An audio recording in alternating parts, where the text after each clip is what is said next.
కళ్యాణ్ అభిమానులు ఎంతో ఆసక్తిగా ఎదురుచూస్తున్న చిత్రాల్లో ఓజీ ఒకటి. సుజిత్ దర్శకత్వంలో డివివి దానయ్య నిర్మిస్తున్నారు. ప్రియాంక మోహన్ హీరోయిన్, ఇమ్రాన్ హాష్మి విలన్ గా నటిస్తుండగా అర్జున్ దాస్, శ్రియారెడ్డి, ప్రకాష్ రాజ్ కీలక పాత్రలు పోషిస్తున్నారు. 2 ఏళ్ల క్రితం మొదలైన ఈ చిత్రం 50%కు పైగా షూటింగ్ జరిగింది. ఆ తర్వాత పవన్ కళ్యాణ్ ఎన్నికలతో బిజీ అవ్వడం, ఆ తర్వాత డిప్యూటీ సీఎంగా బాధ్యతలు చేపట్టడంతో షూటింగ్ కు బ్రేక్ పడింది. ప్రభుత్వ కార్యకలాపాల ఒత్తిడిలోనూ వీలు చూసుకొని హరిహర వీరమల్లు షూటింగ్ ను ఆయన పూర్తి చేస్తున్నారు. ఇది పూర్తయ్యాక ఓజీ చిత్రానికి కూడా డేట్స్ కేటాయించనున్నారు.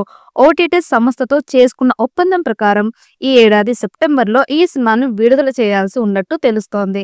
దీంతో మే లేదా జూన్ నెలలో షూటింగ్ పూర్తి చేయాలని మేకర్స్ ప్లాన్ చేస్తున్నారు. మరో 25 రోజుల పాటు పవన్ కళ్యాణ్ ఈ చిత్రం షూటింగ్ లో పాల్గొనాల్సి ఉంది. మొత్తానికి ఈ ఏడాది పవన్ కళ్యాణ్ నుంచి 2 చిత్రాలు రాబోతున్నాయి. మే 9న హరిహర వీరమల్లు రానుండగా దసరా సీజన్ లో ఓజీ విడుదలయ్యే అవకాశాలు కనిపిస్తున్నాయి. ఇక త్వరలోనే ఈ చిత్రం నుండి ట్రైలర్ విడుదల చేసేందుకు సన్నాహాలు చేస్తున్నారు.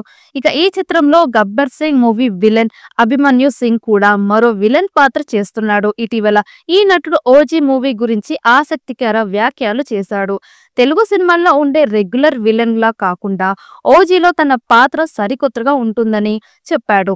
ఈ పాత్రకు భిన్నమైన షేడ్స్ ఉన్నాయి. పాత్ర ప్రారంభం ఎంత భిన్నంగా మొదలవుతుందో అంతే భిన్నంగా ముగుస్తుందని పేర్కొన్నారు. ఈ పాత్రను తెర మీద చూస్తున్న ప్రేక్షకులు కొన్నిసార్లు ద్వేషిస్తారు, కొన్నిసార్లు ఇష్టపడతారన్నారు. అలాగే డైరెక్టర్ సుజిత్ ఒక మంచి విలన్ ఉన్న దర్శకుడు అని పేర్కొన్నారు.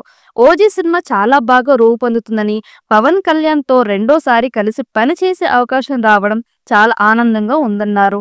ఇకపోతే ఈ చిత్రాన్ని గత ఏడాది సెప్టెంబర్లోనే రిలీజ్ చేయాలని అనుకున్నారు, కానీ మిస్ అయ్యింది. ఇక ఈ ఏడాదిలో కూడా అదే నెలలో విడుదల చేయాలని ప్లాన్ చేస్తున్నారు.